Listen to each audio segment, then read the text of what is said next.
Chapter 39, The Failure Document. Teaching is a profession and administered by professional people. What utter bollocks.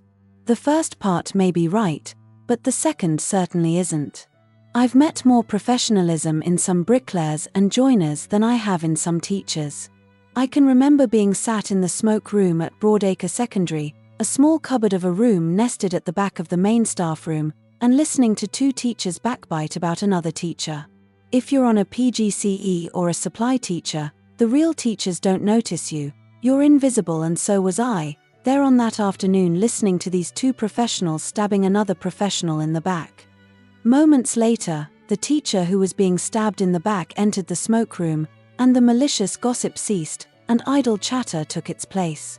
One of the backbiters then left, and the remaining two then began backbiting the one who had just left, all within the space of 5 minutes. I know there'll be some who say, yes, but that happens everywhere. But everywhere people don't call themselves professionals. Anyway, I'm moving off track and need to draw attention to the real reason I brought up the term professionalism. I'd done near on a full year at the school, and there were only a few days left before finishing. It was a Wednesday, and the other two girls on the PGCE course, who taught in science, had been given their performers saying that they had passed, but I was still waiting for mine. There was no exam or test but simply observations from your tutor, or in my case the creature, stating that you'd successfully undertaken all the teaching and learning that was necessary. It was impossible to get to that stage and fail, as you'd have either left the course earlier, or been chucked off it as a complete incompetent, or given a support program to help you successfully get through it. I was walking down the corridor between two lessons and was in a great hurry to get to the next class before the students arrived when I was suddenly stopped by the creature. "Here, sign this," she urged. "I'm sorry, but it'll have to wait, as I've a class waiting." I always availed every opportunity to deny the creature. I then left, leaving her with this bunch of papers in the corridor. Later, I was just about to leave and set off home when she suddenly, like some spectre, appeared from out of nowhere. "I'm in a hurry. Can you quickly sign this, as I have to get going?" The creature's face was flushed, and you could tell she was extremely agitated.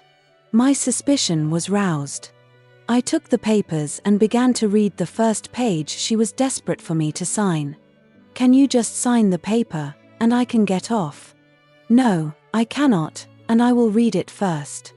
It was then the creature tried to snatch back the papers, but they were now firmly in my possession.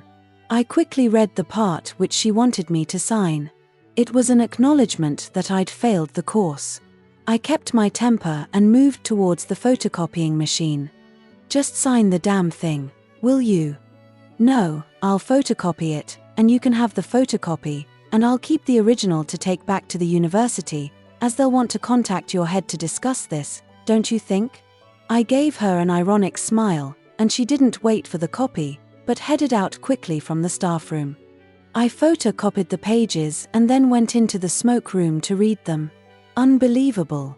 The creature, and her ugly companion too, had written up a totally subjective account of my year at Broadacre.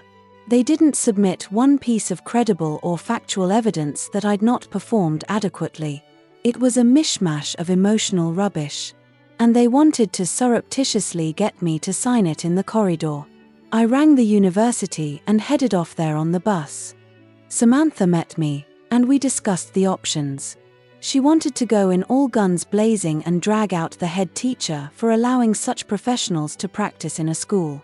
I was more reserved and was intrigued to see what the creature's response would be the next morning, now that they knew I had a powerful piece of evidence against them. It was agreed that I would attend the school the next day as normal and see what occurred before making any final decision. The next morning came, and I didn't have any teaching for the first 2 sessions, and I sat idly puffing on a cigarette in the smoke room when the creature and her even uglier companion entered. "Karl," the woman had never addressed me as Karl before. "Miss has made a terrible mistake," pointing to her mate, "and she has signed the wrong thing." "And what about you? Did you sign the wrong thing, too, as your signature is on there as well?" I was in a hurry and didn't know what I was signing, to be honest. "Bullshit. You knew you were signing a document failing me, and that I would have wasted a full year here, didn't you? Both of you? We want to sign it again, and tick the pass box if that's okay? And what about all this emotional and unsubstantiated trash? What about that? In fact, I've an idea.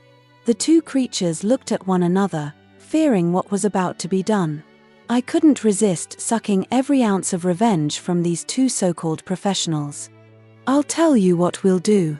You are going to write it again, only this time, I'll be present as you both write it, and I'll make sure what you write is entirely fitting with my professional performance here at this school.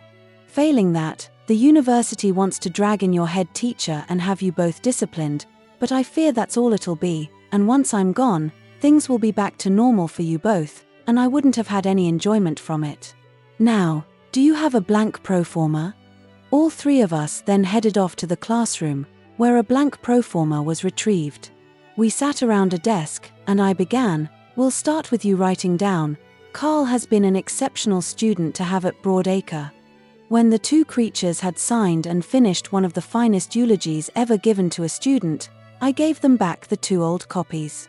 They both stood up, and the ugliest one couldn't resist leaving without a comment. "You fucking wanker." I passed the PGCE with glee.